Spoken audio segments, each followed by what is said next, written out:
ficamos impossibilitados de realizar este simpósio presencialmente. Neste período de incerteza e atípico, que nos tirou de nossas zonas de conforto, fomos chamados a essa corresponsabilidade com o próximo. Mas, ao mesmo tempo, somos obrigados a seguir em frente com nossos projetos e seguir o curso de nossas vidas.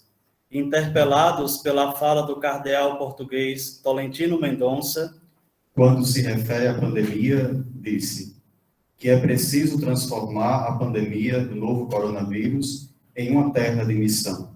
Portanto, nós que compomos o Centro Acadêmico de Teologia Dom Ângelo Pignoli, do Centro Universitário Católica de Quixadá, declaramos aberto o simpósio de teologia com a temática Demonologia, um olhar sobre o mal.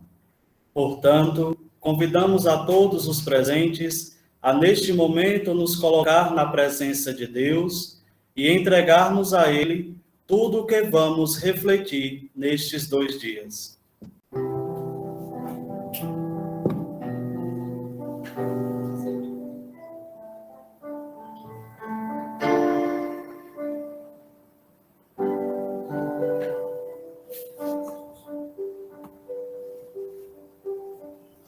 Vinde, ó Espírito Santo, enchei os corações dos vossos fiéis. Vinde, ó Espírito Santo, enchei os corações dos vossos fiéis.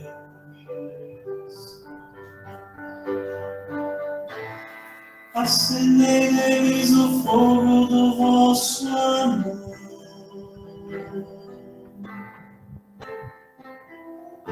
Enviai o vosso Espírito, e tudo será criado, e renovareis a face da terra. E acendei neles o fogo do vosso amor.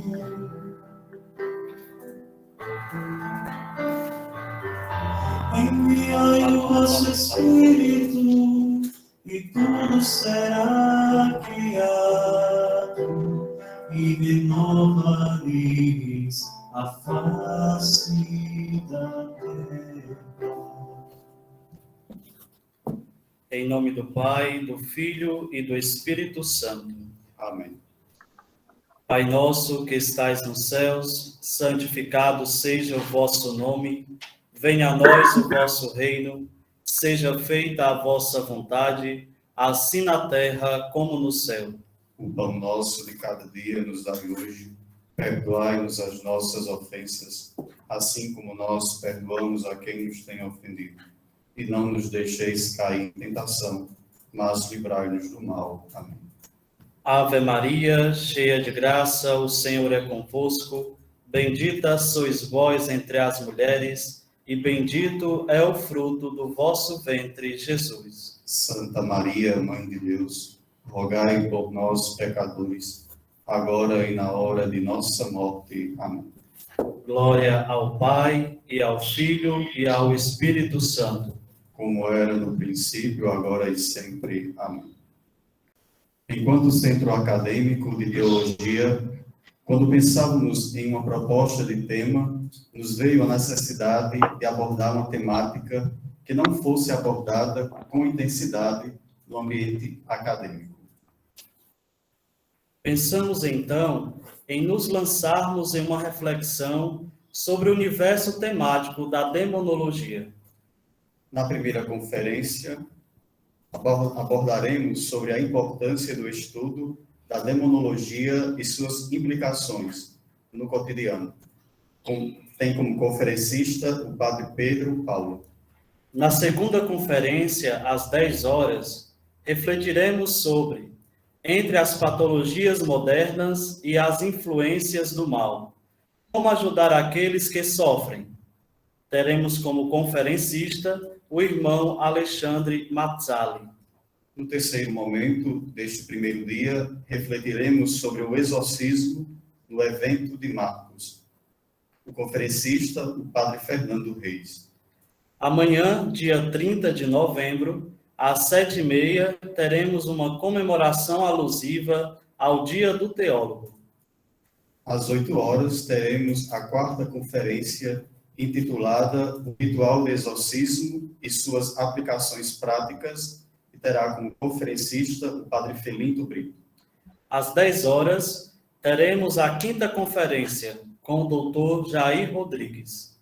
A sexta e última conferência será ministrada por Dom Edson Castro e terá por temática a diferenciação entre influência diabólica e possessão demoníaca. Falaremos agora as questões práticas do nosso simpósio de teologia. Aqueles que são externos à nossa instituição unicatólica, que não fazem parte dos nossos cursos de filosofia e teologia, e desejam certificação, devem mandar um e-mail para o endereço de e-mail que se encontrará mais à frente no nosso chat. Para receber a certificação, faz-se necessária a participação em 70% do evento, sendo permitida 2 faltas nas 6 conferências. Ao longo de cada conferência será realizada a frequência por meio do chat. Horácio Figueiredo ficará responsável pela frequência. As conferências terão de 60 a 70 minutos de exposição do tema e de 10 a 15 minutos para as respostas às inquietações dos participantes. Nesta primeira conferência, abordaremos sobre a importância do estudo da demonologia e suas implicações no cotidiano, com o conferencista Padre Pedro Paulo, ao qual queremos acolher calorosamente. Padre Pedro Paulo Alexandre é presbítero da Arquidiocese de Florianópolis. Cursou filosofia na Unisul, teologia no ITESC-FAGE, orientação espiritual Uníssimos e parapsicologia no IPQ Unisal, exorcismo no Sacerdos Institute em Roma. No dia 31 de julho, memória de Santo Inácio de Loyola, de 2015, foi nomeado exorcista da Arquidiocese de Florianópolis. É sócio-membro da Associação Internacional de Exorcistas, ao qual, mais uma vez, queremos acolher e passamos a palavra. Bom dia, uma alegria grande poder estar com vocês, nesse encontro, e fico muito agradecido também pelo convite, Então, eu preparei um material, alguns slides que vão ajudar a gente a entender um pouco das questões principais, que pensamos, então, em tratar nessa manhã. Muito bem. Então, sobre a importância do estudo da demonologia e suas principais implicações no cotidiano. O primeiro ponto importante a ser considerado é que o demônio existe. A existência de seres espirituais não corporais, que a Sagrada Escritura habitualmente chama anjos, é uma verdade de fé, conforme está no nosso catecismo. E, portanto, não se encontra no âmbito das hipóteses ou opiniões teológicas. Alguns dizem, criados bons por Deus, liderados por Satanás, também chamado diabo, radical e irrevogavelmente recusaram Deus e o seu reino. Portanto, deve-se afirmar que, de fato, o diabo e seus outros demônios foram por Deus criados naturalmente bons, mas por si próprios é que se fizeram maus. Então, quando nós falamos de Lúcifer, no Antigo Testamento, nós chamamos de Satanás. no Novo Testamento chamamos de diabo. Quando usamos a expressão, né, demônio, estamos nos referindo a todos os anjos caídos, todos os anjos maus, né? Então, sendo que tem como chefe, né, então, Lúcifer, Satanás, né, ou o diabo. Os demônios esforçam-se por associar o homem à sua rebelião contra Deus, por induzir o homem ao pecado mortal, o qual tem como consequência a perda da caridade e a privação da graça santificante, ou seja, do estado de graça. E se não for restaurado pelo arrependimento e pelo perdão de Deus, originará a exclusão do reino de Cristo e a morte eterna no inferno. Então, como Satanás não pode nada contra Deus, então ele tenta, né, contra as criaturas de Deus. E o maior, né, ganho de Satanás é que nós nos separemos de Deus, perdendo a graça, o estado de graça. Então a gente vai entender um pouquinho melhor isso para frente também. Jesus, se nós fôssemos resumir o ministério dele, nós poderíamos dizer, Jesus, ele pregou, em segundo lugar, Jesus curou, e em terceiro lugar, Jesus libertou. As principais atividades de Jesus podemos englobar, né, dentro dessas três realidades. Como a carta de São João diz, né, o Filho de Deus se manifestou para destruir as obras do demônio. Então, infelizmente, hoje muitos já negam, né, a existência do demônio, tentam dar outras explicações, porque se tratam de enfermidades, enfim. Bem, nós cremos na palavra de Deus. Jesus, se não fosse assim, Jesus mesmo, né, teria mostrado. E os evangelhos, né, Marcos, principalmente o evangelho de Mateus, distingue muito o que é uma coisa e o que é outra, né? Então, não vou entrar aqui em detalhes, né, mas é só isso, então, como, né, uma pequena introdução. Acredito que, né, outros depois abordarão um pouco mais essa parte bíblica. O Papa João Paulo II, né, disse algo que depois ficou, né, muito...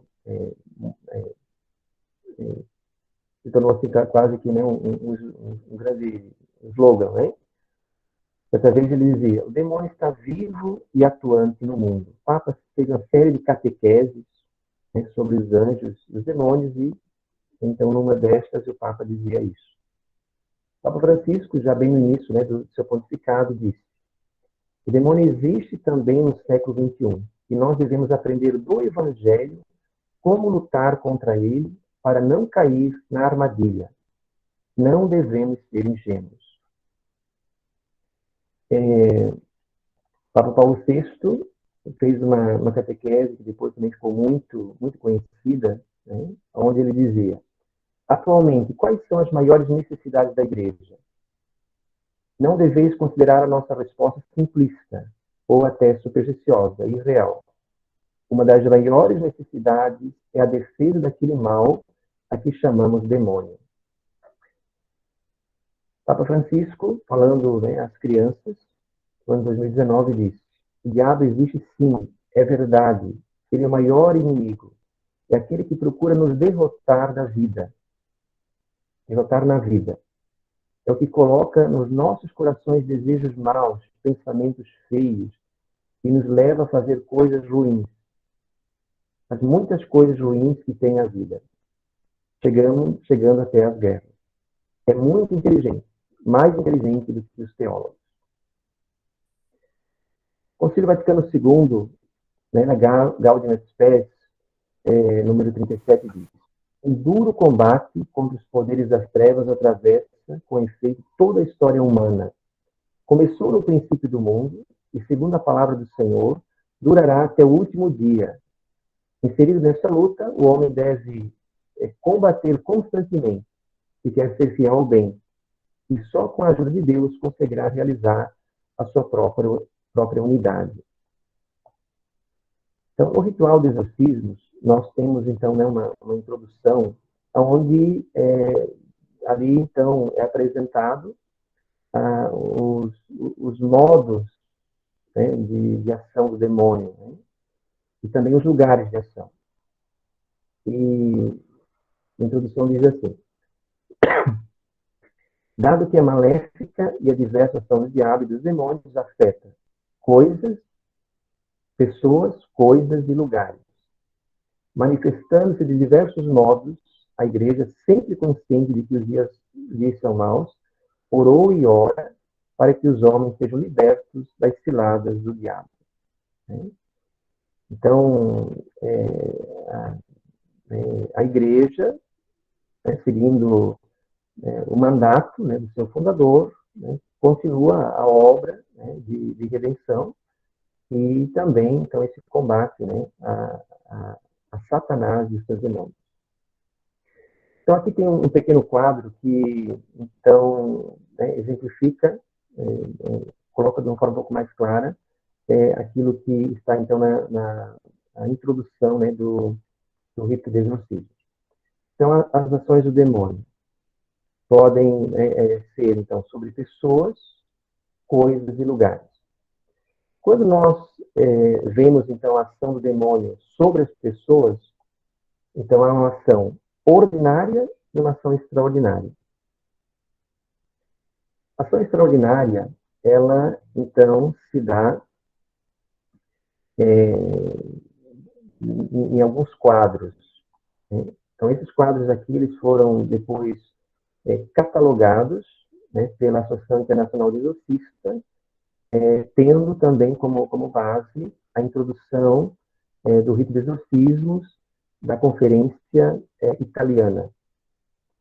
Então, temos o quadro de vexação, que é uma ação dos demônios, de um ou mais demônios, sobre sentidos externos, onde a pessoa pode ver coisas, ouvir coisas, sentir algumas coisas, até alguma enfermidade, né, física. Temos um outro quadro, que é o quadro de obsessão, que é uma ação, né, dos demônios sobre os sentidos internos, onde, então, o demônio pode atormentar a mente, a memória, né, e a imaginação. Temos depois um outro quadro, que é o quadro de possessão, né, que é uma ação do demônio sobre o corpo e a mente, né, da pessoa, levando, então, a pessoa a crise e manifestações.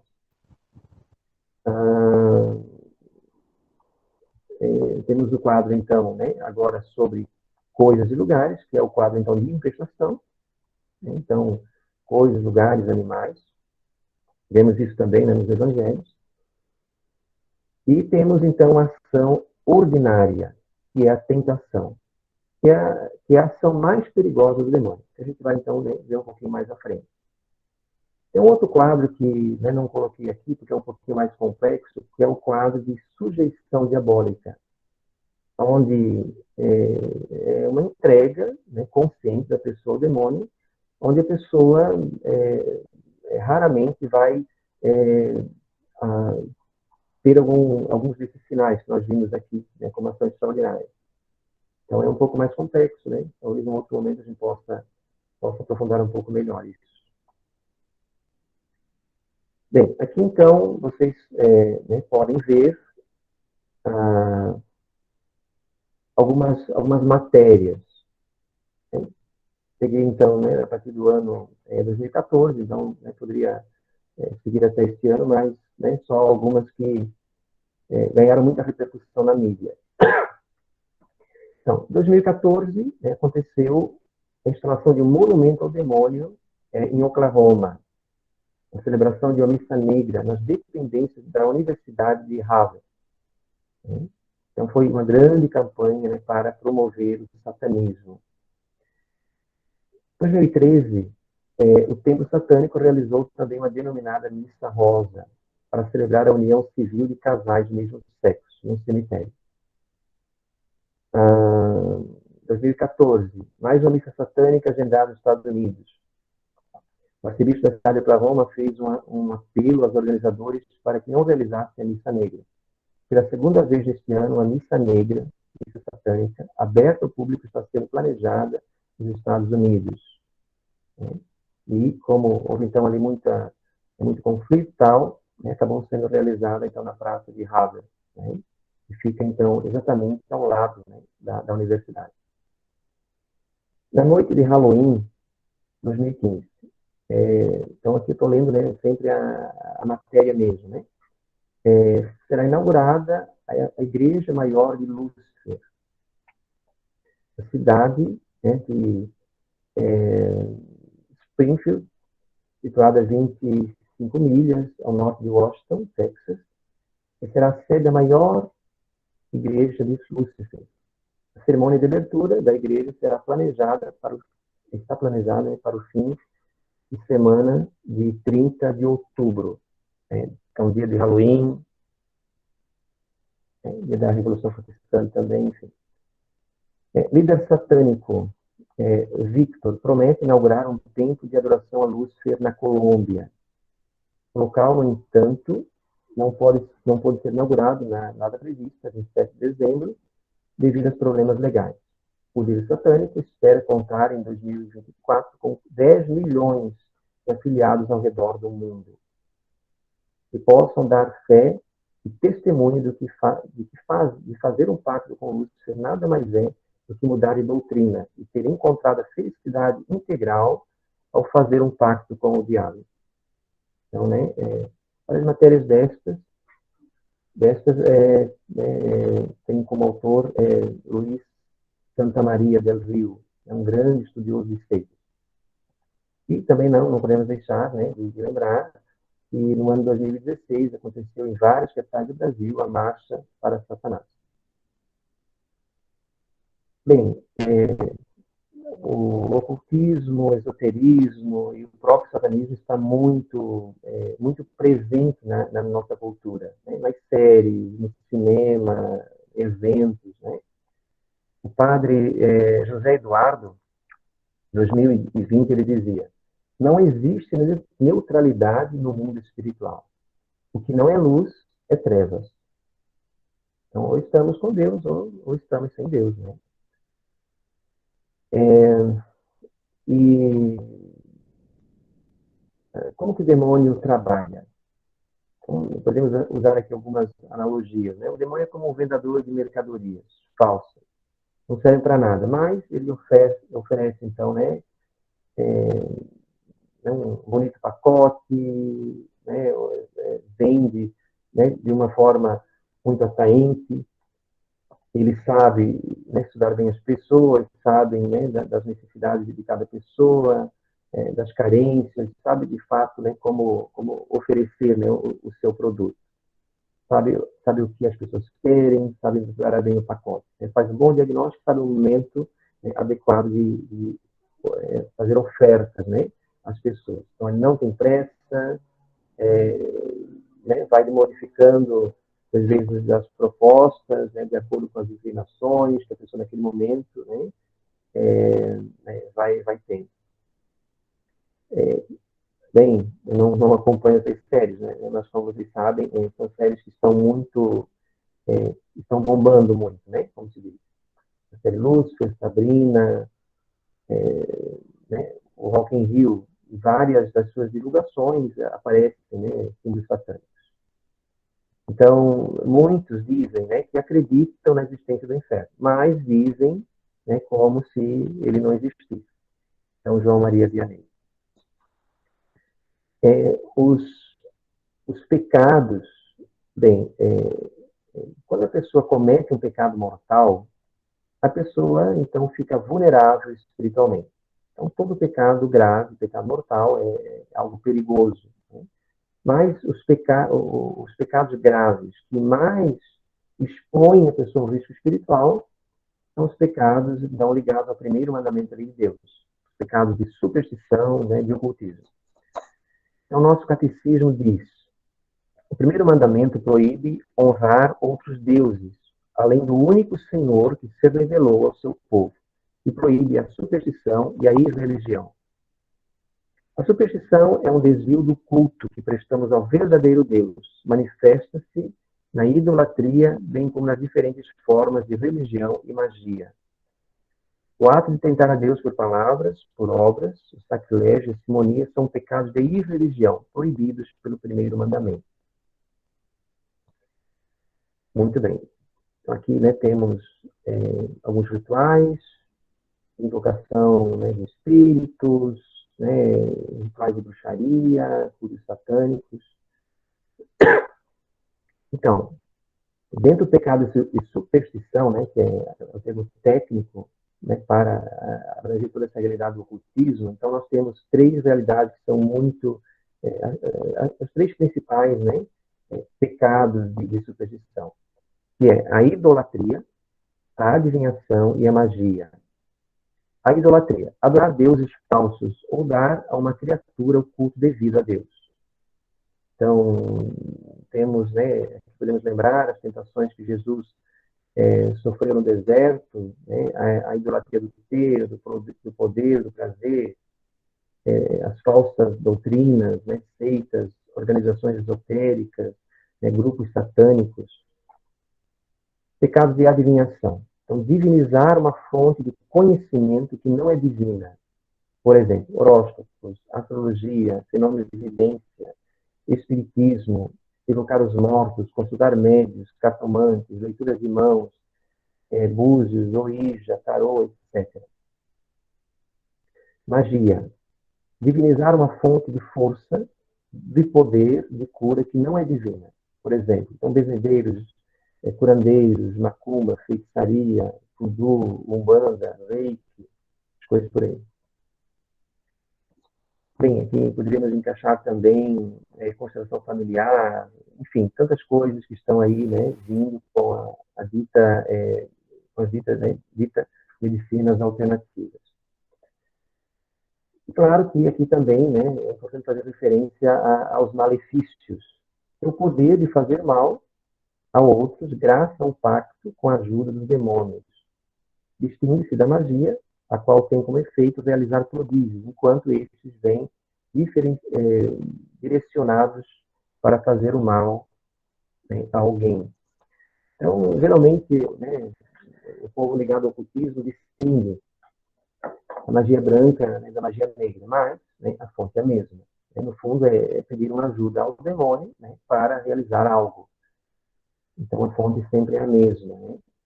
Claro que, muitas vezes, as pessoas, ao terem contato, né, com essas coisas,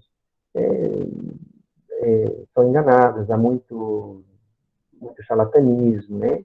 Mas há pessoas que, de fato, têm esse vínculo com o mal e acabam, de fato, operando, né, através desses meios. Não podemos deixar de fazer, né, uma referência maior ao espiritismo, né? O livro de Deuteronômio, então, cita, né, várias práticas proibidas por Deus. Depois, né, os Levíticos, o livro de Levíticos 19 diz: não dirijais aos espíritas, né, que evocam os mortos, nem os adivinhos. Não os consulteis para que não sejais contaminados por eles. Nosso catecismo diz: quando tiver terminado o único curso da vida terrena, da vida terrestre, não voltaremos mais a outras vidas terrestres. O homem deve morrer uma só vez, conforme está na Carta dos Hebreus. Não existe reencarnação depois da morte. Então, quando as pessoas dizem, né, eu não acredito na ressurreição, né, acredito na reencarnação, aí você pede para eles explicar o que é uma coisa e o que é outra. Muitas não sabem, né, aderiram a essa prática por conta de novelas, né, e, sei lá, literatura. Mas há um desconhecimento, né, do que de fato é a nossa doutrina, né, infelizmente. A CNBB, né, no ano de 1953, né, se manifestou assim, né, de uma forma muito séria, muito firme, né, em relação aos espíritos, dizendo: os espíritas devem ser tratados, tanto no foro interno como no foro externo, como verdadeiros hereges e fraudutores de heresias, autores de heresias. E não devem ser admitidos à recepção dos sacramentos, sem que antes preparem os candidatos, abjurem o espiritismo e façam a profissão de fé. Né? Então, eu acho assim, isso muito grave, né? Porque os espíritas, eles usam do que nós temos de mais sagrado, né, para aprovar as suas práticas, né? Então, usam a palavra de Deus, distorcem da palavra de Deus, né, frequentam a Eucaristia, o que nós temos de mais sagrado, né? Então, sim, se querem ser espíritas, né, serem espíritas, mas não seguem o que nós temos de mais sagrado para, né, para causar, né, muitas vezes, um sacrilégio, né? Muito bem.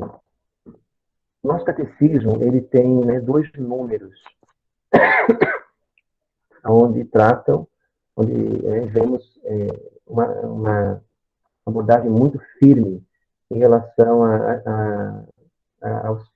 aos pecados, né, de superstição. Então, né, evocação dos mortos, horóscopos, astrologia, quiromancia, médios, enfim. Então, são gravemente contrários à virtude da religião. O Espiritismo, que também faz referência. Muito bem. Então, infelizmente, essas práticas, elas estão, assim, né, se espalhando muito pelo mundo e também, né, pelo Brasil. E é importante que a gente, né, trate isso, né, na catequese, pregue, né? E hoje, infelizmente, poucos têm tratado disso, né? E não é uma questão de ataque a outras doutrinas, enfim, é esclarecer as pessoas o que é uma coisa e o que é outra. Dizer, olha, né, você quer ser maçom? Então seja maçom, mas não é possível, né, ser maçom e católico. Você quer ser espírita? Seja espírita, mas são coisas incompatíveis, né, e assim por diante. O reiki, né, que tem se espalhado muito também, né, pelo nosso país. Há uma carta que os bispos americanos publicaram um tempo atrás, né, condenando o reiki. E sem falar que também o reiki, do ponto de vista científico, né, não tem nenhuma credibilidade, né? Então, aqui alguns textos que podem depois ajudar vocês a aprofundarem mais esses temas. É um livro do Padre Clara, que é exorcista de Portugal, depois saiu aqui no Brasil com outro nome, né? Deus está a salvar-te e a libertar-me de todo. Deus está a salvar-me e a libertar-me de todo mal. É uma nota pastoral, que é um documento que saiu pela Conferência Episcopal Italiana, Magia e Demônios. Outro documento é Religiosidade Alternativa, Seitas e Espiritualismo. No ano 2015, a Congregação Brasileira da Fé publicou também a declaração sobre as sociedades maçônicas, né, vendo vários textos do magistério, enfim, os danos do espiritismo, um livro muito interessante, né? Como a gente não conseguiu na época publicar aqui no Brasil, né? Conseguimos publicar em Portugal, mas está, né, bem acessível. Muito bem. Vamos aqui falar então um pouquinho da primeira ação, né, do demônio, que é a ação mais perigosa, que de fato devemos ter mais atenção. Por que Jesus, o Filho Eterno de Deus, veio ao mundo? A palavra de Deus, né, em muitos textos, você vai sempre dizer claramente, ele veio para nos salvar do pecado. É isso que o anjo Gabriel diz a José, né? João Batista, fez o Cordeiro de Deus que tira o pecado do mundo. Né? Mateus, né? Jesus, na Quinta-feira Santa, vai dizer, né? Que no corpo, no sangue, derramado para muitos homens, derramado por muitos homens para a remissão dos pecados. Enfim, né? Há abundância de textos, são muitíssimos textos. O Catecismo diz, aos olhos da fé, nenhum mal é mais grave que o pecado. E nada tem consequências piores para os próprios pecadores, né?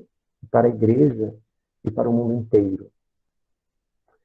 O perdão dos pecados cometidos após o batismo é concedido por um sacramento próprio, chamado sacramento da conversão, da confissão, da penitência, né? ou da reconciliação.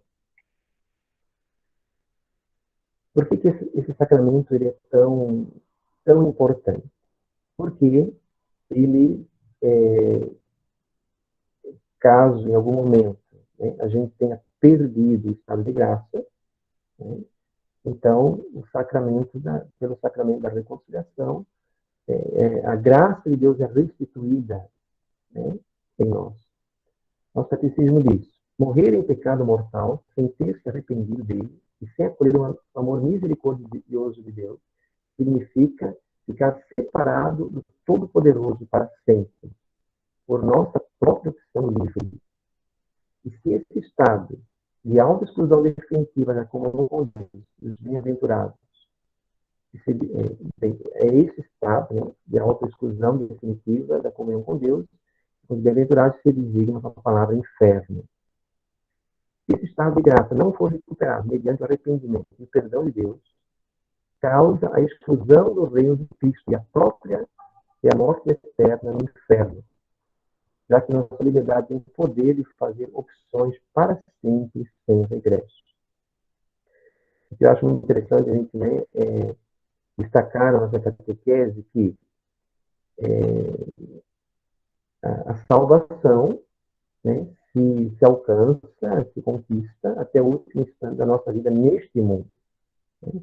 Muita gente diz assim, né, fulano morreu, agora vamos rezar para fulano se salvar. Não, né? Se a pessoa está salva, está salva. A pessoa, a partir desse mundo, está de graça, está salva. Né? Morreu em pecado mortal, né? Foi para o inferno, não há mais o que fazer.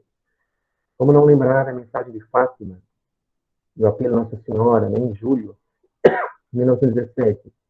Muitas almas vão para o inferno por não haver quem se sacrifique e reze por elas. Padre José Eduardo, em 2018, fez uma postagem que eu achei muito interessante, né? E ele dizia assim: Satanás não precisa de muito tempo. Basta-lhe um instante para condenar a tua alma eternamente. Basta que peques mortalmente e pronto, és dele. Ah, mas tenho tempo para confessar. Será? És tão atrevido que presumes o dia de amanhã, sem poderes presumir sequer a próxima hora? Qual louco jogaria toda a sua fortuna num rio, contando em amanhã retomá-la? Por que jogas tua alma nas labaredas do fogo, pensando em resgatá-la depois? O pecado que parece saboroso, eu sei. Nesta terra é mesmo. Pois de sabores estão reservados para daqui a pouco. Abra o teu olho. Santa Jacinta Marques costumava dizer, né? Ela dizia: se os homens soubessem o que é eternidade, fariam de tudo para mudar de vida. Bem, então, eu acho importante também, né, brevemente colocar o que é o pecado mortal. Qual a matéria do pecado mortal? O pecado mortal é tudo que vai diretamente contra o amor a Deus, né, o primeiro ou terceiro mandamento. É pecado mortal tudo que vai diretamente contra a benevolência ao próximo, quarto ao 10º mandamento. Pecados contra a castidade, né? É isso que São Tomás de Aquino prova nesse livro, né? Questões disputadas sobre o mal. E também o que vai diretamente contra algum dos mandamentos da Igreja. Então, os mandamentos. O Papa Francisco, ele, né, no ano de 2017, ele falando, então, em curso, né, sobre o foro interno, organizado pela Penitência Apostólica, ele dizia o seguinte, falando, né, aos confessores: quem se aproxima do confessionário pode encontrar, em variadas situações, pode ser que sofra de distúrbios espirituais, cuja natureza deve ser submetida a um cuidadoso discernimento. Né? Mais à frente ele dizia: não deverá hesitar em referir-se àqueles que, na diocese, são responsáveis por esse ministério tão delicado e tão necessário, os exorcistas. Estes devem ser escolhidos com muito cuidado e muita prudência. Então, chama muita atenção as pessoas, né, as ações extraordinárias do demônio, né, principalmente a possessão. E hoje, casos, né, reais de possessão estão também, né, já sendo relatados em documentários, estão de uma forma muito clara, né, às pessoas. Aí, há poucos dias, tem um livro aqui no Brasil muito interessante, né, contando a verdadeira história de Anneliese Mitchell, né, aquele caso, né, que aconteceu na Alemanha e depois acabou dando origem ao filme O Exorcismo de Emily Rose. De todos os filmes que nós temos hoje, esse é um dos mais fiéis, né, mais sérios a respeito desse tema. E também saiu há pouco tempo aquele documentário, né, O Diabo e o Padre Amorto, que muitos tenham visto. Tá? Então, né, chama a atenção a possessão. Mas os exorcistas costumam, né, dizer que a confissão é mais forte, né, é algo muito maior do que o próprio exorcismo. O padre Gabriel Amorth, ele dizia, muitas vezes escrevi que se causa muito mais raiva ao demônio confessando-se, ou seja, arrancando o demônio a alma, do que exorcizando e arrancando-lhe assim o corpo. A confissão é mais forte do exorcismo. Padre José Forten escreveu, né, a famosa Suma Demoníaca. Nós, seres humanos, somos como meninos e nos maravilhamos com o que é mais espetacular aos nossos olhos. A confissão é menos espetacular. Sua obra é mais discreta, mais silenciosa. No entanto, a confissão é um dom divino, bem maior que o exorcismo. O exorcismo só retira o demônio do corpo. A confissão retira o mal do nosso espírito. A confissão destrói nossas ataduras com a iniquidade. E não é só isso. Nos concede a graça santificante. A confissão não só perdoa, mas corrige nossa alma e enche-a de luz. Muito bem, né? Aqui, aquele texto, né, que o Papa Francisco, então, disse, né, falou em 2017, né, aos confessores, São Basílio de Cesareia. Ele dizia, como é possível tornar o inferno atraente? Então o diabo torna atraente o caminho que leva até lá. O famoso Billy Graham dizia, toda vez que o homem pensa em navegar para longe de Deus, o diabo tem sempre um barco pronto. Né? Então, não esqueçamos, meus irmãos, que a porta para o céu continua sendo estreita. Né?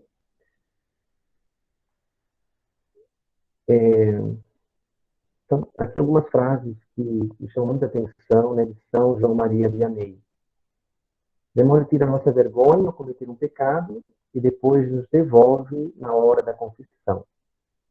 Se em tua caminhada não bateres de frente com o diabo, é porque estás caminhando na mesma direção que ele. E essa frase, eu acho que resume muito bem, né, aquilo que fui tratando até aqui.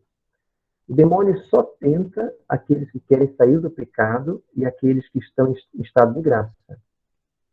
Os outros já lhe pertencem. Não precisam de ser tentados. E é verdade, né? Na maioria dos casos que eu recebo, né, a grande maioria são de pessoas que estavam afastadas da igreja, né, viviam, então, né, essa realidade, né, do pecado mortal. E à medida que voltam, né, as práticas cristãs, né, se confessam, né, buscam, né, a Sagrada Eucaristia, né, a relação de família, enfim, a maioria dos casos se resolve aí, né? Muito bem. Então, o estado de graça, nós poderíamos dizer, né, em poucas palavras, é como que uma blindagem espiritual. O padre Gabriel Amorth, né, num livrinho que saiu pela Canção Nova, Vade Retro, Satanás, ele dizia assim, nós devemos ter medo somente de não estar na graça de Deus, o que significa confessar-se, participar da Santa Missa, receber a comunhão, e, além disso, fazer a adoração eucarística e rezar especialmente com os salmos de rosário. Todos estes são, entre outros, os melhores remédios contra a atividade extraordinária do demônio. Se permanecemos na graça de Deus, estamos blindados. Padre Francesco Bamon, o atual presidente da Associação Internacional de Exorcistas. Há pouco tempo, será publicado aqui no Brasil as diretrizes para o Ministério do Exorcismo. Então, é um material bem interessante, né?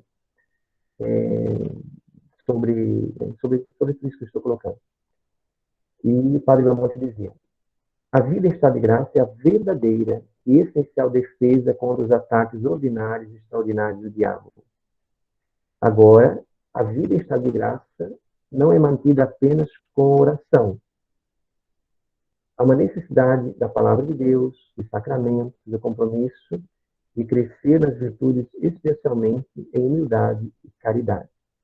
E tudo isso não só como entidades isoladas, mas no contexto da igreja, que é a família de Deus. Muito bem, uma palavrinha ainda, né, sobre o Ministério dos Exorcismos, né, Pastoral dos Exorcismos, né, em muitos lugares também chamado, né, Ministério de Misericórdia. Em 2015, quando eu participei, né, do curso em Roma, o curso de Exorcismo, né, e Oração de Libertação, lá, então, sempre se ressaltava muito isso. Né? O padre Gabriel é morto, ele era vivo, né? Então, ele falava muito desse ministério apostolado como, de fato, um ministério, né, de misericórdia.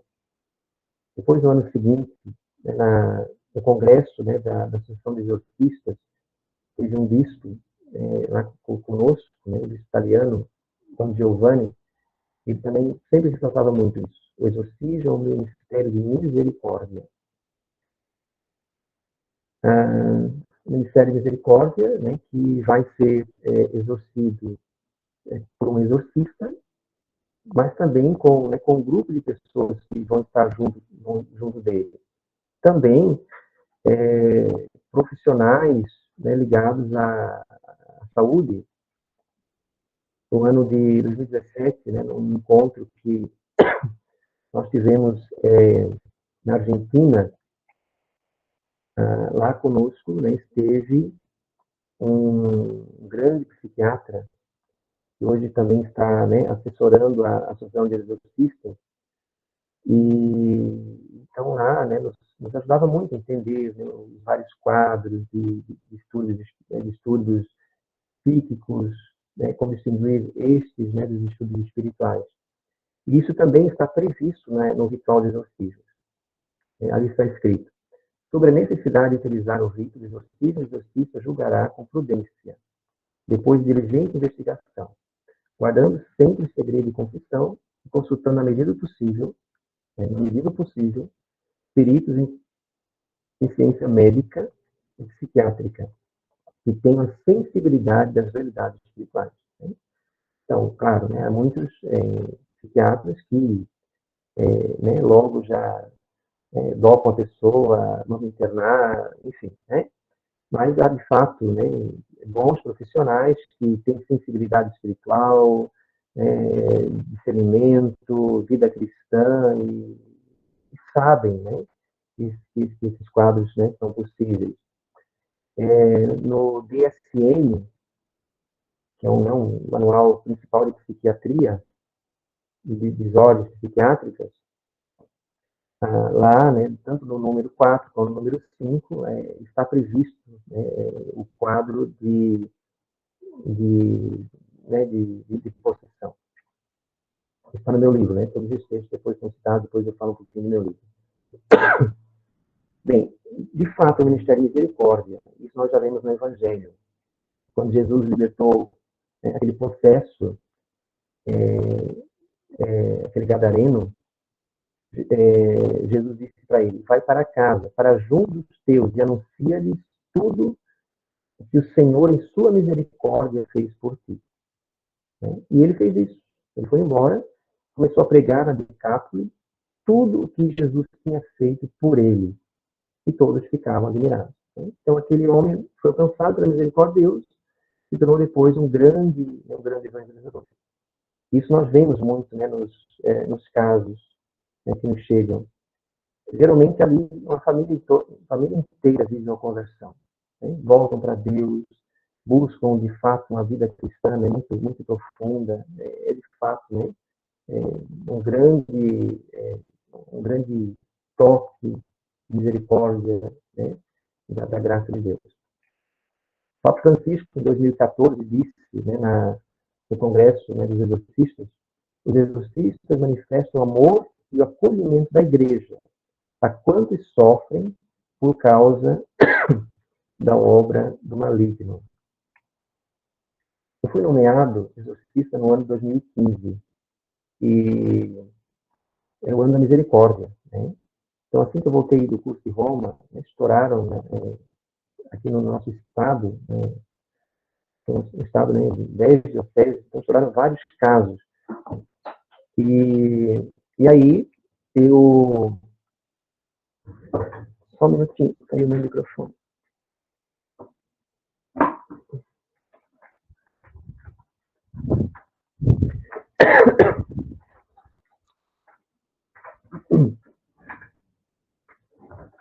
Estouraram vários casos, né? E aí eu acolhi essas pessoas e depois, de fato, eram situações graves, né? Levei ao bispo e disse, olha, Dom Wilson, essas pessoas, de fato, precisam de ajuda. Né? Então, aqui são nomes, né? Nomes contados dessas pessoas.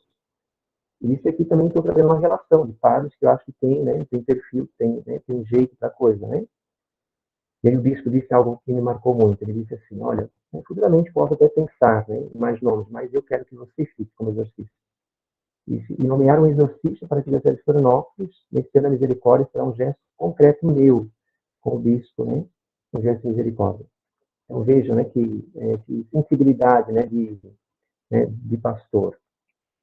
E na oração do ano da misericórdia, né, lá no finalzinho, falava sobre isso, né? Eu dizia, Senhor Jesus, enviai o vosso Espírito e consagrai-nos a todos com a sua unção, para que o jubileu da misericórdia seja um ano de graça do Senhor e a vossa igreja possa, com renovado entusiasmo, levar aos pobres a alegre mensagem, proclamar aos cativos e oprimidos a libertação. Né? Cativos e os oprimidos, né? Levar a libertação. Tem uma entrevista, né, que é muito fácil de encontrar na internet, do padre César Trucchi, onde ele dizia assim, né? Os exorcistas sabem que o diabo existe, mas também que ele não está em todos os lugares. Eu entendi, acima de tudo, que o exorcismo é um ministério de misericórdia, um ato de amor com uma pessoa que sofre. Muito bem. Nós temos hoje, né, a Associação Internacional de Exorcistas, ela é reconhecida, né, pela Igreja, e temos um estatuto, e nesse estatuto tem alguns fins que gostaria de colocar para vocês. Mostra o quanto esse ministério, né, então e essa associação tem a colaborar, né, com a Igreja. Então, a associação se propõe com os seguintes fins: promover a primeira formação de base e sucessiva formação permanente dos exorcistas. Favorecer os encontros entre os exorcistas, sobretudo a nível nacional e internacional, para que condividam as próprias experiências e reflitam juntos sobre o ministério a eles conferido. Favorecer a inserção do ministério exorcista na dimensão comunitária e pastoral ordinária da igreja local. Promover o reto conhecimento deste ministério no povo de Deus. Promover estudos sobre o exorcismo, seus aspectos dogmáticos, bíblicos, litúrgicos, históricos, pastorais e espirituais. Né? E o curso de Roma tem ajudado muito também nesse sentido, né? Porque aborda também tem sempre presentes esses aspectos. Promover uma colaboração com pessoas especialistas em medicina e psiquiatria, que sejam competentes também nas realidades espirituais. Então, por último, quando nós recebemos as pessoas, grande parte, né, a maior parte do tempo, é, é, é ouvir as pessoas. Né? Então, nós acolhemos e escutamos. Né? Procuramos entender a história daquela pessoa, o que ela passou, né? O que ela viveu até aquele momento, né? E está chegando ali. Então, escutamos, para que, então, só, né, depois de uma longa escuta, a gente possa, então, dizer algo, né, dar algum discernimento, né, ter presente, de fato, um discernimento mais apurado. E aí, então, né, nós orientamos. Então, né, fazemos uma breve catequese, nós ajudamos a pessoa, então, a retomar a sua vida cristã e, a partir dali, a viver uma vida, né, em estado de graça. Então, nos primeiros atendimentos, o que menos se faz é rezar, né? Mas é escutar, para então, por fim, né, rezarmos e, né, quase todos os exercícios, raramente rezam o exercício já no primeiro encontro, né?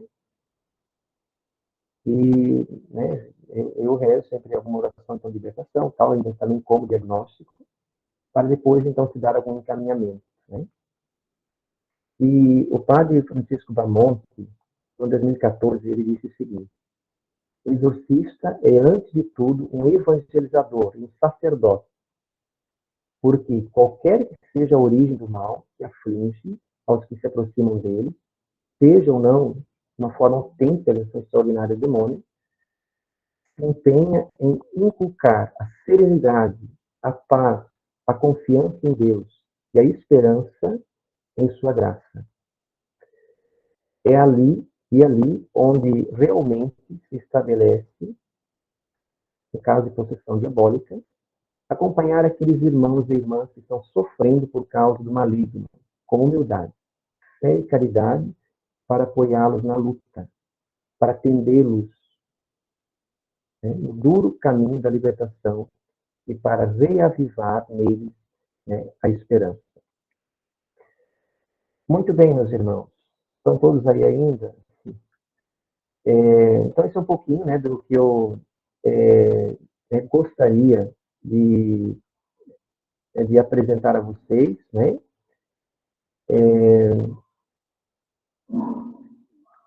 De fato, são muitas coisas que nós poderíamos tratar, mas, né, achei que dar uma visão geral, né, da ação, da existência, ação, e também um pouco de como esse ministério, né, serve à igreja. De fato, é um grande bem à igreja. Né?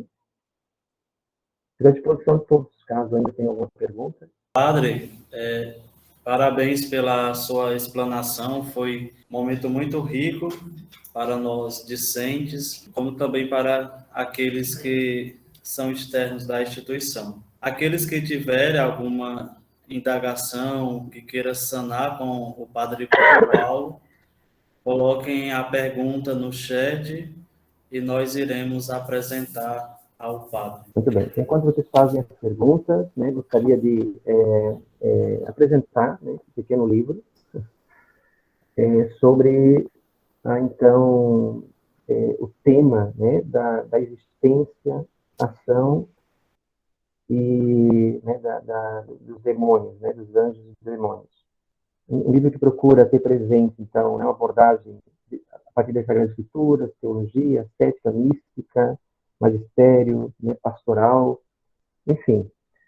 Muitos materiais bem interessantes sobre esse tema acabaram não chegando no Brasil, né, por conta né, da língua, enfim. Então, fui reunindo muitos desses materiais para que, então, as pessoas, assim, né, como Deus me permitiu ter acesso, então, outros pudessem ter acesso também, né? Então, é um material que, de fato, pode, né, ajudar bastante. No começo, quando fui nomeado exorcista, éramos, acho que, em 4, 5 no Brasil. E, né, então, durante a elaboração desse livro, né, o meu bispo sempre enviava tudo para Dom Pedro Cipollini, né, que é o bispo responsável na CNB para a questão do crime de fé. Então, ele, né, acompanhava tal. E durante, então, a organização desse livro, né, providencialmente, né, saiu também aquele texto CNBB, o texto oficial. E depois, então, nós publicamos o livro. Então, a partir desse texto, daqui também texto CNBB, esse ministério também foi crescendo no Brasil, né? Hoje nós somos, acho que quase 30 exorcistas, né? Em todo o Brasil. São poucos, né? São mais de 300 dioceses, né? E deveríamos ter cada diocese ao menos um. Então, esse é um material que pode, né? Pode ajudar, né, os irmãos. Temos uma pergunta de Mariana Oliveira. No caso de dioceses que não possuem exorcistas, qual deve ser o procedimento? A quem procurar? Então, primeiramente, deveriam procurar o bispo, né? Então, o bispo é o responsável, é o pastor daquela diocese, então, né, deve olhar pelos seus. De fato, né, muitos bispos são bem solícitos, se tratando de fato de algum caso, né, de ação extraordinária, né, de demônio, geralmente o bispo, ele mesmo acompanha, nesses casos, né, quando não há exorcista, ou ele ali confere, né, esse acompanhamento a algum sacerdote, né? Então, existem os exorcistas ad caso, né, para aquele caso. Então, isso é comum também acontecer, né? Quando não há tanta facilidade, possibilidade de chegar ao bispo, seria interessante recorrer a um grupo de oração, né? A renovação existe, tem um ministério chamado Ministério de Oração por Cura e Libertação. E, de fato, eles primam muito pela formação, né? Então, claro, né, tem um outro lugar que, às vezes, as pessoas se passam um pouquinho, né? Nem sempre, talvez, se preparam bem, mas, né, há muitos que, de fato, né, se preparam, se formam e vão acompanhando estes, né? Muitas vezes, estes acabam, então, né, fazendo chegar ao bispo, até mesmo, né, a algum exorcista. Acho muito interessante no Rio de Janeiro, Dom Arani fez essa formação, né, sobre os exorcismos para todo o clero, e nomeou vários. Então, não é algo assim também que se procura fazer muito alarde, né, divulgar muito, porque vocês vão ver, meus irmãos, que os exorcistas buscam resguardar, não se expor, né, fogem muitas vezes de eventos e coisas assim, porque é como Jesus fazia. O acompanhamento é pessoa a pessoa. Né? Não podemos usar desse ministério para espetáculo, dar ibope para o demônio. Se de fato há uma ação extraordinária do demônio, ali o demônio, né, nesses eventos, as coisas todas, não vai resolver. Né? Pode ter uma aparente melhora e depois a situação continua. Então, o exorcismo, esse ministério, acompanhar pessoas, situações, né? Então, o acompanhamento, né? O acompanhamento é muito importante.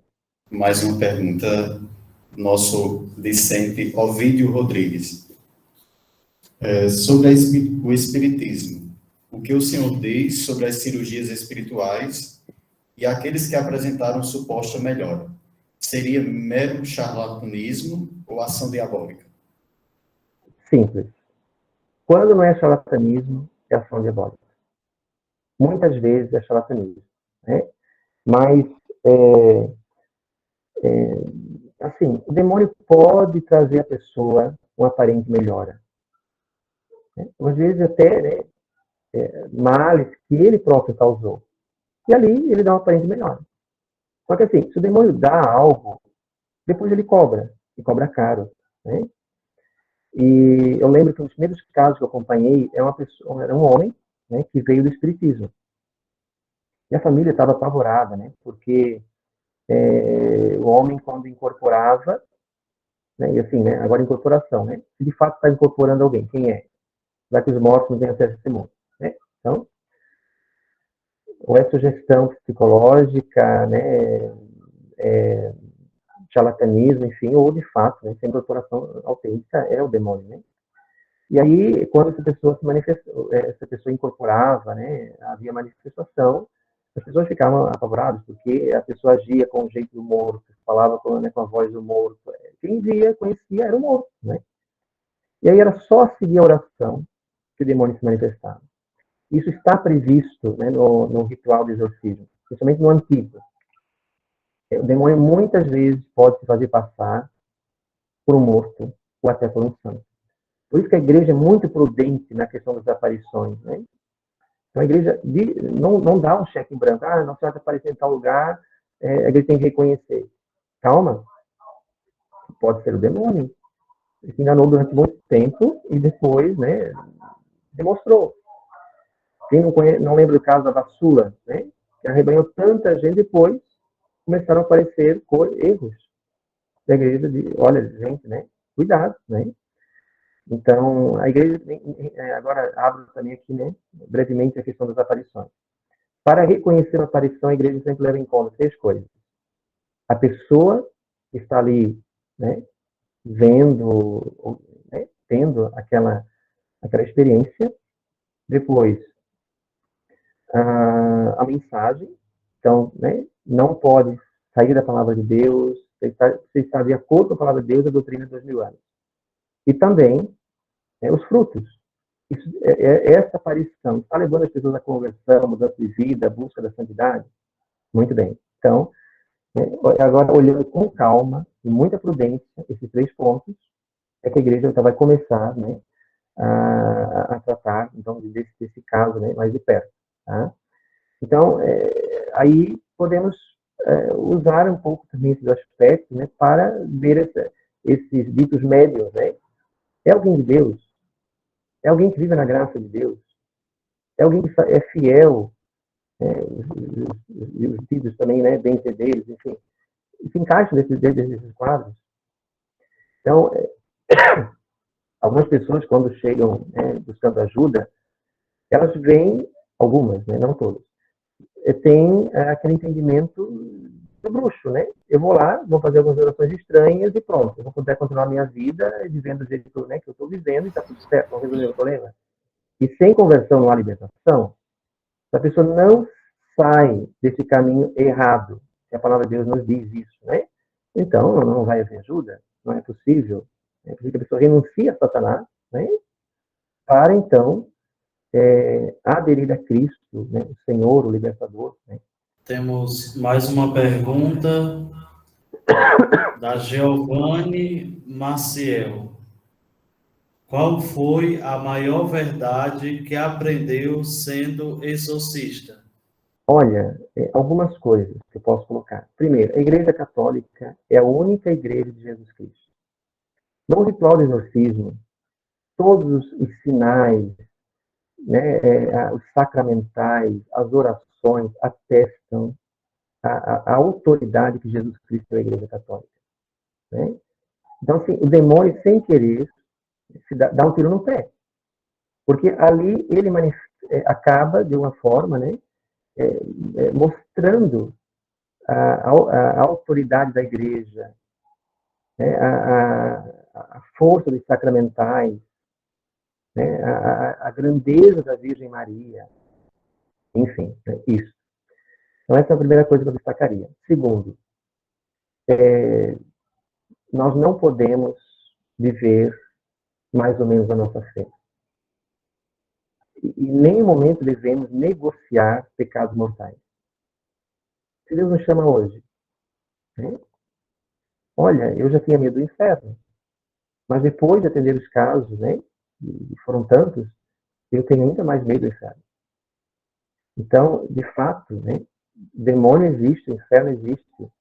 E quando a gente acompanha alguém e a gente vê como o demônio trata os filhos de Deus, a gente se volta para Deus, busca a santidade, busca uma vida conforme a graça de Deus. Né? Então, a busca da santidade, em segundo lugar, né, destacaria isso. Eu vejo isso nas pessoas que são, né, que vivem esse processo, porque é um processo de libertação, e voltam para Deus e buscam a santidade. E são muito evangelizadoras, né, procuram levar outros a percorrer também esse caminho, tirar, né, do engano. Então, isso é algo próprio do Evangelho. Como aquele processo, né, que a gente viu no Evangelho que antes eu fiz menção. E o que mais poderia destacar? Eu acho que é isso. Né? Destacaria esses 2 pontos. Por que a igreja proíbe aos leigos a prática de exorcismo e quais os perigos de praticá-lo?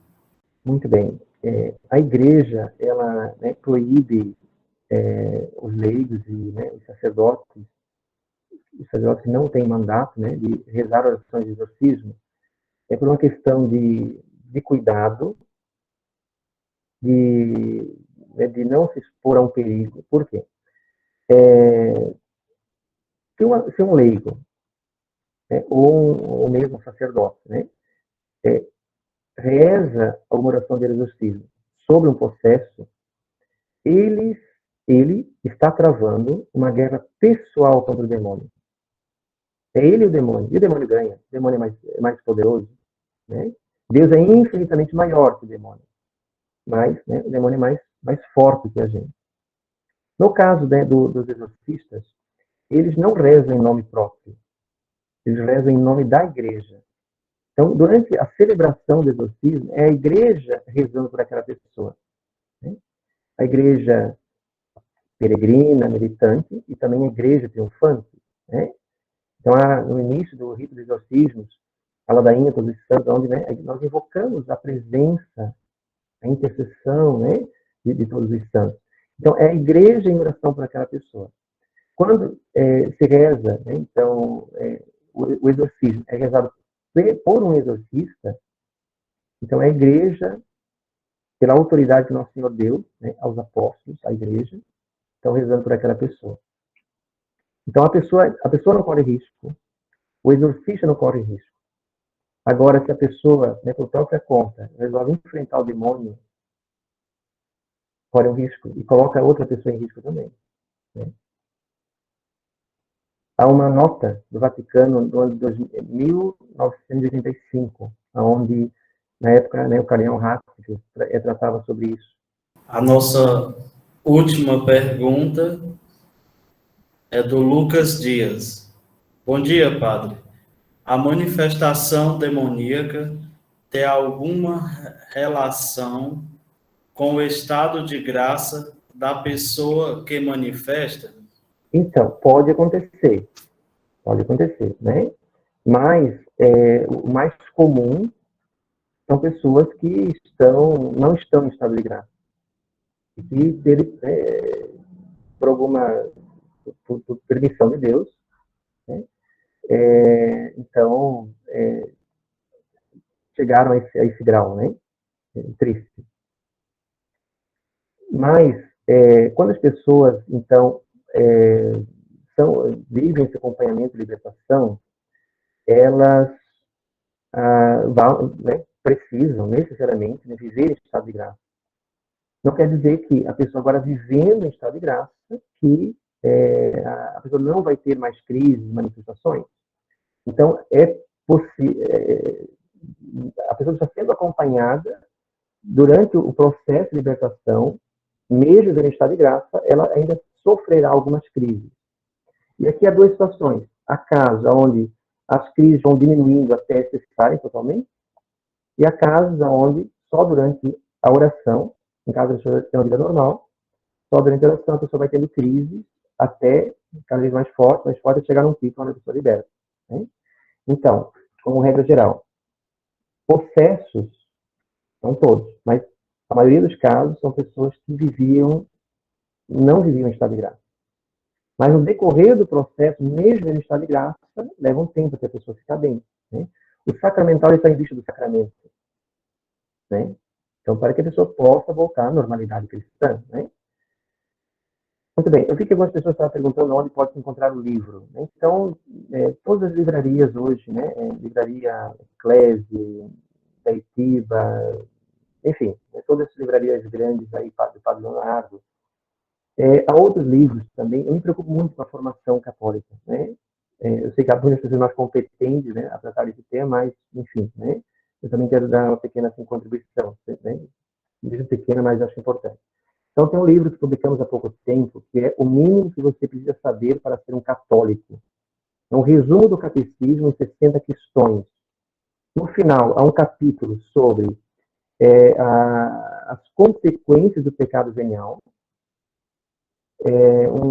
os perigos do pecado mortal e um exame de consciência, vários exames de consciência, só de pecados mortais. Teoricamente, pecados mortais. Né? Exame de consciência e liberdade. Depois há um outro livro, que é Padres nos Ensinem, né? Que são alguns temas específicos, né? Dando referência aos documentos da igreja. Por que faltar a missa no final de semana é pecado mortal? Por que nós católicos fazemos abstinência de carne sextas-feiras? Por que Deus permite o sexo só dentro do sacramento do matrimônio? E assim por diante. Né? São vários temas. Né? E o último, que é esse livro aqui, Contracepção, um período para o seu corpo e para a sua alma. E todos, né, eu sou apenas o organizador dessa obra, grandes especialistas, né, de moral, bispos, né, ginecologistas, farmacologistas também, né, então tratam desse livro. E todos os materiais, eu acho que esse assim, é o que eu acho mais importante até agora, que eu nem consegui reunir. Por quê? Eu não sabia que a contracepção era pecado mortal. Eu pensava que os métodos eram pecados mortais, alguns, por causa que eram abortivos, como a pílula, né, hoje tem um efeito abortivo. Mas quando eu fui estudar, porque os leigos vinham me perguntar, eu pude me dar conta disso. A doutrina da igreja de 2000 anos sempre foi. Já desde o livro do Gênesis está condenado lá, né? A contracepção é pecado mortal. Então, o pecado mortal nós não negociamos. Se é pecado mortal, um leva para o inferno, o outro leva também. Né? Então, então, os leigos com quem eu trato esse tema, eles sempre geralmente dizem, padre, que bom que alguém nos disse, eles não sabiam. Então, esse material é um material que eu acho muito importante chegar às famílias, porque quando a pessoa sai da bolha da contracepção, a pessoa tem um outro elemento de família, de respeito, de cuidado para com as pessoas, né? Então, eu tive uma lacuna na minha formação. E hoje estou correndo atrás, né? Então, esse livro é uma pequena ajuda, né, aos fiéis e, né, a nós sacerdotes para trazer os ensinos da Igreja dos Anos a respeito desse tema, que é a defesa da vida, né, a promoção, de fato, da família, tal e qual Deus sonhou. Né? Desculpe ter me estendido. Bom, para encerrar, a última pergunta do padre Dalmi Cornélio, da Diocese de Cajazeiras, na Paraíba. Tendo em vista que muitos na Igreja Católica demonizam todos os tipos de manifestação, quais características distinguem os aspectos de uma possessão demoníaca de fatores psíquicos? Então, há um livro que saiu há pouco tempo, desse psiquiatra que eu antes fiz menção, né, ali de Buenos Aires, Héctor Escura. Está no Amazon, em espanhol. Ele pega os 4 sinais previstos, apontados, né, no e então ele vai mostrar como os sinais, de fato, eles são muito específicos, são muito pontuais, né, os sinais próprios da possessão. Então, quais são? São 4. Falar ou entender uma língua estranha. Né? A pessoa não teria como ter acesso a tudo isso. Né? Não é glossolalia, não. De fato, é uma língua estranha, uma língua geralmente, né, uma língua mais do passado. Segundo, a pessoa apresentar fatos ocultos, fatos da vida das pessoas, que a pessoa não teria como ter acesso. Né? Então, de fato, coisas estavam, né, a pessoa não teria acesso. E aqui não é telecinese, não, de fato, né, fatos ocultos mesmo. Terceiro, apresenta uma força sobre-humana. Não é santonia, é uma força sobre-humana de fato. né? Temos um caso da menina que eu acompanhei, pequena, 8 pessoas não conseguem contê-la. E muitas vezes é preciso, né, assegurar um pouco a pessoa para a pessoa não se machuque, né? Então, uma força sobre-humana. E um quarto sinal, que é a aversão ao sagrado, né? Então, mesmo uma vez rezando uma oração, apenas uma oração mental sobre a pessoa, o demônio se manifesta. A pessoa tem dificuldade de entrar numa igreja, ir a um cemitério, né, logo identifica algum sacramental próximo, enfim, né, aversão à doença. Né? Então, esses geralmente são os 4 sinais, mas há outros, né, mas esses são os principais. Então, esse livro, né, depois eu passo para o Wallace, depois ele pode divulgar para vocês, não tenho aqui, né, em mente de cor, né, o nome, tá? Mas é um livro interessante porque pode, de fato, assim, ajudar muito nessa questão de discernimento. Então, mais uma vez, queremos agradecer ao Padre Pedro Paulo pela disponibilidade, como também pela exposição do seu tema, que foi de maneira muito sucinta e que trouxe para nós grandes direcionamentos, né? Nesta organização do evento, nós, quando nos deparamos com o nome do Pedro Paulo, fomos muito bem recomendados a ser a sua pessoa e ficamos muito felizes quando ele aceitou o projeto de vir e apresentar para nós essa temática. Então, Padre Pedro Paulo sempre será bem-vindo à nossa Unicatólica de Quixadá, sempre que possível, estaremos em contato. O senhor já fez a venda do seu peixe, né, apresentando alguns livros, mas quem se interessar ainda tem, por meio da Eclésia, várias obras publicadas do Padre Pedro Paulo. Então, quem se interessar pode acessar o site da Eclésia, como também na Amazon também está disponível alguns títulos. O senhor tem alguma coisa a relatar ou agradecer? Fique à vontade. Como estamos na Black Friday, né? Black Friday, nós, então, seria bom pesquisar, porque geralmente conta bem conta, né? O objetivo do livro mesmo é evangelizar, né? Não é ganhar dinheiro, né? Mas, então, para pesquisa, você vai encontrar bem barato, tá? E gostaria de agradecer muito, né? Também pela, né, disponibilidade de vocês, né? Eu fico feliz que vocês se contentam com um pouco, mas se fosse um padre bom, um padre santo, né? Esse é um troço. Mas agradeço muito, né, assim, o carinho, a acolhida.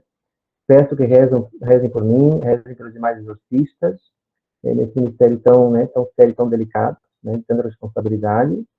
E né, aos leigos, aos sacerdotes que nos acompanham, o maior bem que nós podemos fazer à igreja é buscarmos a santidade. Fazemos isso, Deus fará muito, né, muito. Então, né, caminhamos nessa direção para chegarmos, né, juntos de Deus, né, no final. Obrigado a todos, Deus abençoe muito. Nós que agradecemos. Então, Padre Pedro Paulo, ficamos muito felizes com a sua participação e, mediante a vossa disponibilidade, convidamos também para participar nas demais conferências do nosso evento. O link será o mesmo e o senhor será sempre bem-vindo. Então, nos despedimos do senhor e possamos rezar uma Ave Maria pelo seu apostolado, pelo exercício das suas funções aí na Arquidiocese de Florianópolis. Ave Maria, cheia de graça, o Senhor é convosco. Bendita sois vós entre as mulheres, bendito é o fruto do vosso ventre, Jesus. Santa Maria, Mãe de Deus, rogai por nós, pecadores, agora e na hora de nossa morte. Amém. Agora nós iremos para um breve intervalo. Fiquem por aí que o nosso simpósio de teologia da Unicatólica volta já.